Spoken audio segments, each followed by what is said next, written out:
Bonjour à tous et bienvenue dans ce tout premier épisode de l'expatriation sans filtre, le podcast où on parle vrai, loin de tous les clichés et des jolies cartes postales. Je suis Karine, coach et spécialiste en expatriation et moi aussi, un jour, j'ai eu ce fameux déclic à cette reprise. Et oui, 7 fois, 7 envies différentes, 7 départs, 7 vies ailleurs, 7 versions de moi-même qui se sont construites ailleurs au fil des ans. Et si je lance ce podcast aujourd'hui, c'est parce que je sais à quel point ce projet peut bouleverser une vie, à quel point il peut vous faire vibrer, mais aussi vous faire douter, paniquer ou procrastiner. Alors, on va poser les bases. On va commencer par la toute première question que vous devez vous poser bien avant les démarches, les papiers et les pays, à savoir pourquoi voulez-vous vraiment vous expatrier? Fuir la France ou construire une autre vie? La grande question. Quand je demande aux personnes que j'accompagne en général pourquoi elles veulent partir, j'entends souvent différentes choses. Parce que la France, j'en peux plus. Ça, je comprends parfaitement puisque c'est exactement pour ça que je suis partie moi-même. Ou alors, parce que tout augmente. C'est factuel, c'est vrai. Ou alors, parce que l'ambiance est anxiogène. Anxiogène, mais réellement anxiogène et réellement insécuritaire. Et également, ce que j'entends, c'est parce qu'on ne vit plus, on survit. C'est vrai. Depuis le passage à l'euro, le prix de la vie a été multiplié par 6. Est-ce que vos salaires ont été multipliés par 6? J'en doute fort. Et vous savez quoi? Tout ça, je le comprends parfaitement. Ce sont toutes des raisons extrêmement valables de vouloir s'expatrier, de vouloir partir. Mais si votre seul moteur, c'est vraiment la fuite, ce qui a une connotation assez péjorative dans cette histoire, c'est que quand même, il y a un vrai risque. C'est-à-dire celui d'arriver ailleurs, de défaire vos valises et de vous rendre compte que vous avez emporté avec vous tout ce que vous vouliez fuir. Le stress, la charge mentale, la sensation de subir, parce qu'en fait, vous êtes parti uniquement pour les mauvaises raisons. Et tout ça, ça disparaîtra pas par magie à la frontière si jamais vous partez dans ces conditions-là. Alors, posez-vous une vraie première question. Est-ce que je veux partir parce que je fuis quelque chose ou est-ce que je veux partir parce que je veux construire un projet plus grand que moi, à savoir un vrai projet de vie qui n'est pas une question de fuite en avant, comme on appelle souvent ça. Et attention, ce n'est pas grave de vouloir fuir. Au contraire, la fuite peut être tout à fait bénéfique. Si je prends un cas extrême, le terme fuir, c'est un terme qui peut aussi vous sauver la vie et si vous êtes en danger de mort ou de votre vie en général. Donc, ça peut être ramené à des choses du quotidien, et le terme fuite n'a pas que des connotations péjoratives.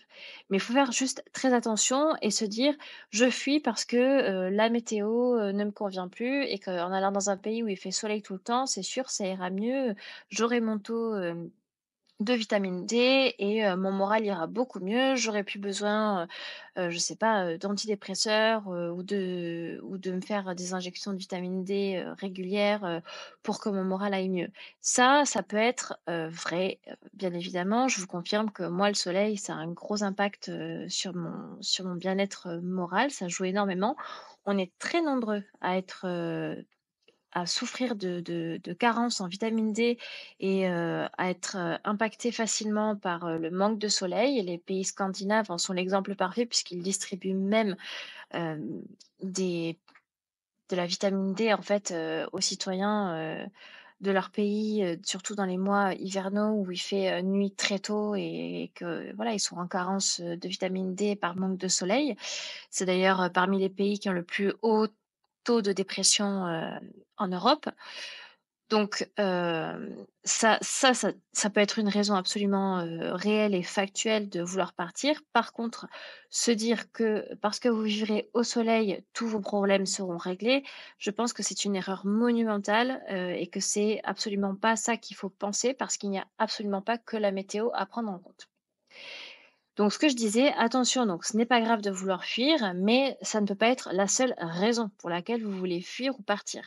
Un projet d'expatriation, ça demande quand même de l'énergie, de l'investissement, aussi bien personnel que financier et matériel, et de l'ancrage. Et il faut avoir autre chose à offrir qu'un simple ras-le-bol dans les raisons pour lesquelles vous voulez partir.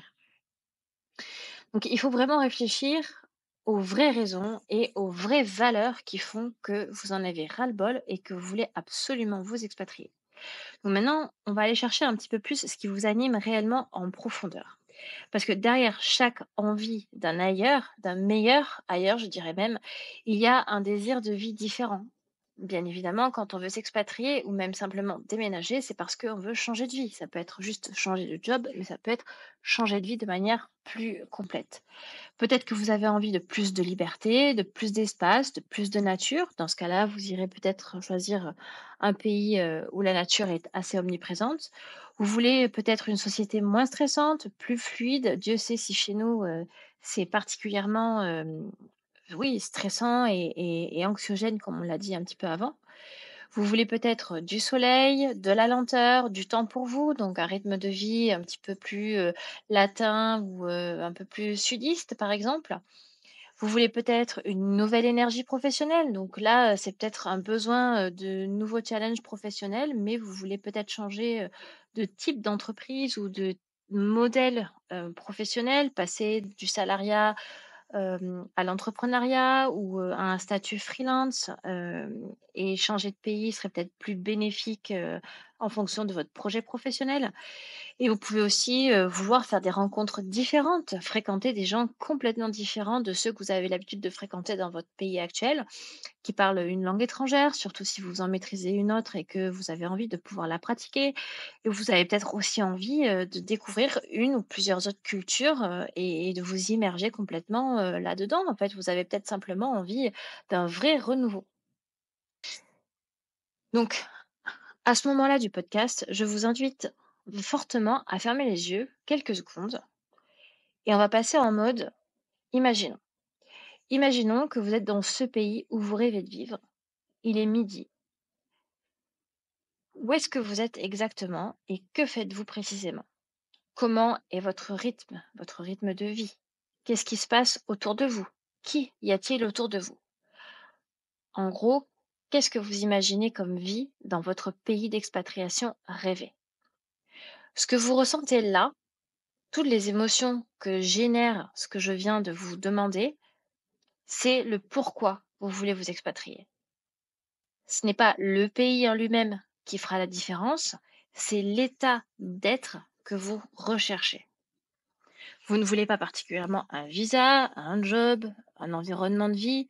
Vous voulez pouvoir vous sentir libre, utile, vivant, en paix, quelle que soit votre raison à vous. Et ça, c'est quelque chose qui vous appartient à 100%. La réponse sera différente en fonction de chaque individu. Je vous propose maintenant de faire un mini exercice de clarification. Prenez une feuille ou vos notes sur un téléphone ou un bloc-notes sur votre ordinateur et notez la phrase suivante. Dans ma vie d'expatrié, je veux me sentir. Et là, vous laissez simplement venir les mots sans vous censurer, sans vous mettre de barrières, même des barrières inconscientes. Essayez vraiment de vous laisser aller. Dans ma vie d'expatrié, je veux me sentir. Est-ce que vous voulez vous sentir aligné avec vous-même, aligné avec vos valeurs, aligné avec votre mode de vie, aligné avec les personnes qui vous entourent? Est-ce que vous voulez vous sentir en sécurité, en paix, libre, inspiré? Ça peut être vraiment un tas de choses. Laissez vraiment venir ce qui a envie de venir. Ce simple exercice vous permet déjà de passer de l'idée au projet. Parce que en sachant ce que vous voulez par rapport à votre ressenti personnel, chose qui est la plus importante dans toute cette histoire finalement, ça vous permettra de définir, de décider davantage un projet plus concret. Donc, c'est-à-dire de prendre les choses à la racine pour ensuite créer quelque chose qui aura du sens par rapport à ce que vous recherchez et qui vous orientera peut-être dans une direction complètement différente de la première que vous aviez eue en tête avant de faire cet exercice. Et si vous le refaites, cet exercice d'ici quelques jours, vous verrez que potentiellement d'autres choses émergeront.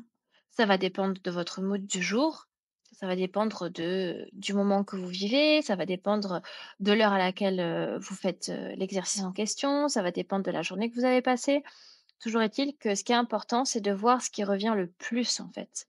Dans votre quotidien, faites cet exercice régulièrement à des moments différents pour voir quelle est là où les réponses qui reviennent le plus et faites en sorte que votre expatriation soit en accord, en adéquation avec ce qui ressortira le plus souvent à la fin de cet exercice. Parce qu'un projet d'expatriation, ça mûrit de l'intérieur avant de pouvoir exister à l'extérieur. Une erreur classique que les gens font lorsqu'ils veulent s'expatrier, c'est vraiment de fantasmer le changement.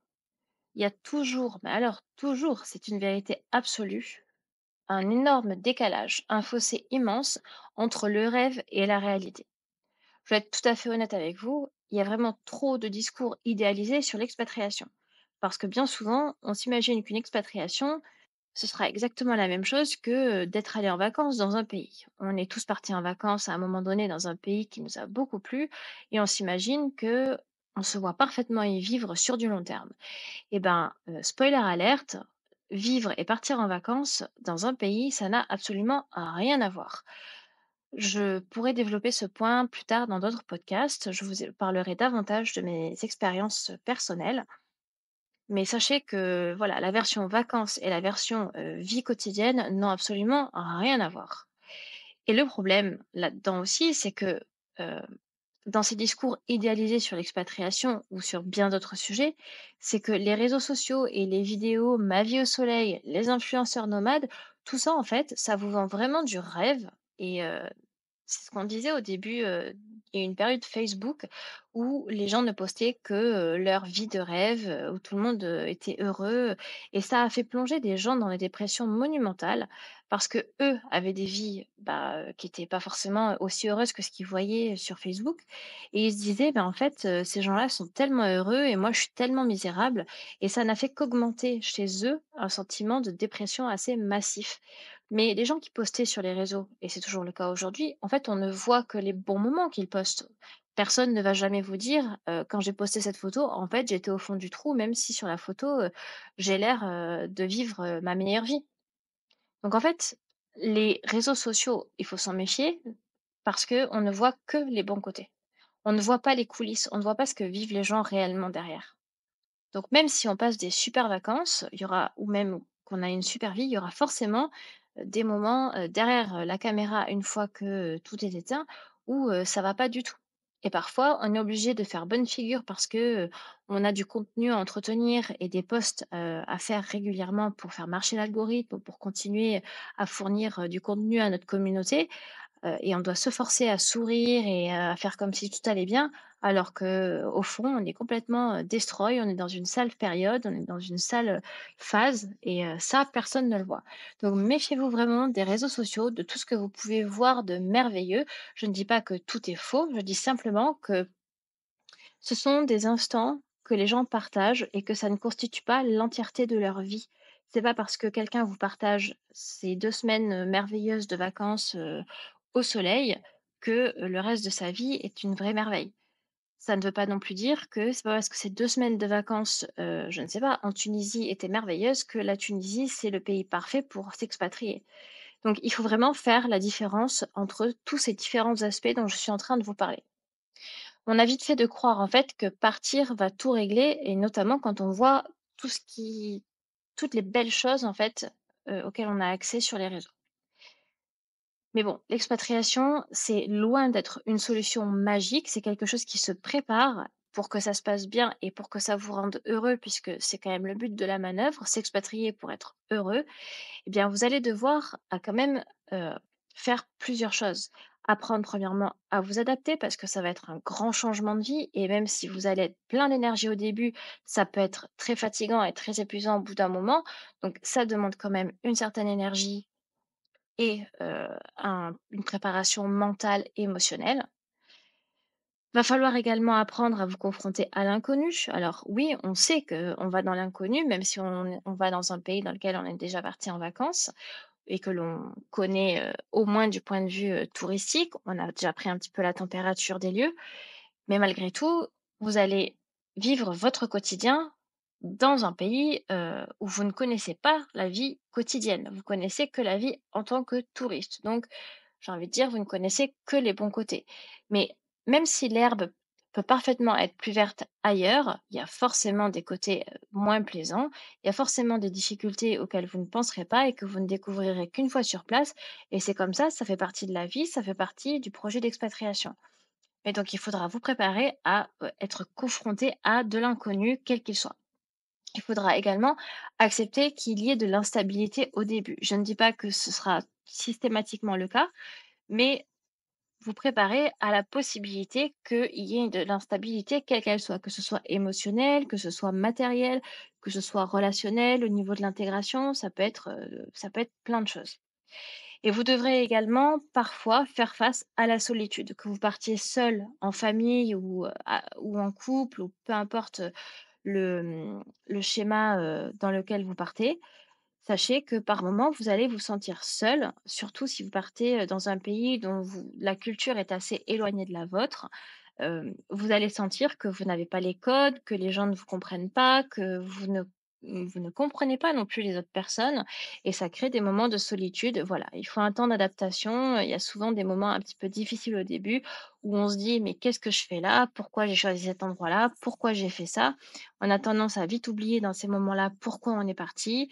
Qu'est-ce qu'on avait envie de fuir justement pour reprendre, ce fameux terme? Hem, mais bon, ce sont des moments, un petit peu difficiles que beaucoup d'expatriés, vivent, moi y compris. Ça m'est arrivé à chacune de mes expatriations. Donc voilà, c'est un petit peu, le passage obligé. Ça va dépendre de votre tempérament également.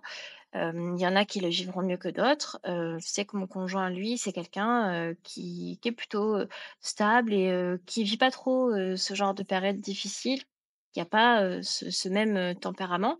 Mais, moi par contre, ça m'arrive à chaque fois. Donc ça va vraiment dépendre de votre personnalité. Donc, au final, on peut se demander: «Est-ce que ça vaut vraiment le coup, de s'expatrier?» Mais oui, bien sûr, 1000 fois oui. C'est pas moi qui vais vous dire le contraire et de toute façon, je serais pas en train de faire ce podcast si c'était pas le cas. Bien sûr que ça vaut le coup de s'expatrier, mais pas n'importe où, pas n'importe comment et pas avec n'importe qui.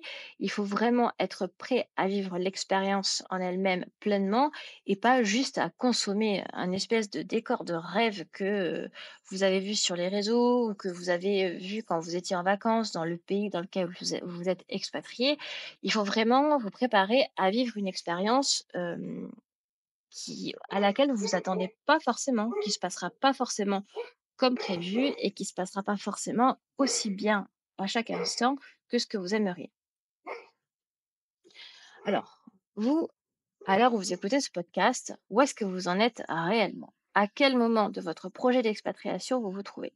Est-ce que vous êtes encore dans la réflexion? Est-ce que vous avez déjà choisi un pays peut-être? Est-ce que vous avez peut-être même déjà réservé un billet? Vous êtes peut-être relativement sur le départ, mais vous êtes en panique totale. En tout cas, quelle que soit votre étape, ce que je veux vous dire, c'est que quoi que vous ressentiez, c'est parfaitement normal. Que ce soit de l'envie, du doute, de l'excitation, de la peur, l'envie d'aller, vous mettre la tête dans un sac ou vous plonger la tête dans le sable, c'est tout à fait normal. On ne part pas à l'étranger juste pour cocher une case et dire: «Oui, je me suis expatrié au moins une fois dans ma vie». On part parce qu'on a envie de se retrouver et parce qu'on a envie de vivre la vie que l'on rêve et que dans la et qu'on ne retrouve plus chez nous, en fait. Ce que j'entends moi de mes clients, c'est, on ne la vie a perdu son sens ici, le ici étant, généralement la France. Mais, la vie a perdu tout son sens. Notre travail n'a plus de sens, notre mode de vie n'a plus de sens. Ce que l'on en fait, on subit. On passe notre temps à subir, on passe notre temps à payer, on passe, notre temps à, voilà, essayer de survivre et à s'en sortir, du mieux qu'on peut, sans sombrer finalement et voilà pour faire tenir au mieux, la situation. Mais en fait, c'est pas une vie, on profite plus de rien, les loisirs sont devenus du luxe et c'est voilà, c'est souvent ce que j'entends. Donc c'est vraiment l'idée, c'est de se retrouver et de se créer une vie meilleure. D'un côté, c'est un petit peu triste de se dire que il faut s'expatrier pour pouvoir obtenir ça et qu'on ne peut pas avoir ça dans notre propre pays, qui est un pays, supposément, développé, civilisé et le pays des droits de l'homme. Malheureusement, c'est là qu'on en est aujourd'hui, il faut l'accepter et l'expatriation, c'est une expérience de vie extrêmement enrichissante, qu'elle soit, positive ou plus mitigée, peu importe. Dans tous les cas, c'est une expérience de vie merveilleuse que je conseille réellement à tout le monde. Et cette envie-là de changer de vie et de se retrouver, elle est vraiment sacrée. Donc ne la laissez pas tomber si c'est vraiment quelque chose que vous avez dans les tripes. Alors, si ce premier épisode vous a parlé, si vous êtes retrouvé dans tout ce que j'ai pu vous dire et vous exprimer dans ce premier podcast, si vous sentez que vous êtes sur le point de vouloir effectuer un changement dans votre vie ou simplement que vous avez besoin de clarifier vos envies, et si vous avez besoin d'un vrai cadre, d'un accompagnement humain, pas à pas, mais alors vraiment sans bullshit, parce que je ne suis pas du genre langue de bois, avec une vraie méthode, n'hésitez surtout pas à réserver un appel découverte gratuit avec moi. Le lien est également juste en dessous en description. Et on se retrouve très vite pour l'épisode numéro 2, ce que personne ne vous dit sur l'expatriation et que vous devez absolument savoir avant de partir. Prenez bien soin de vous et n'oubliez pas, l'expatriation n'est pas un départ, c'est un retour à vous-même.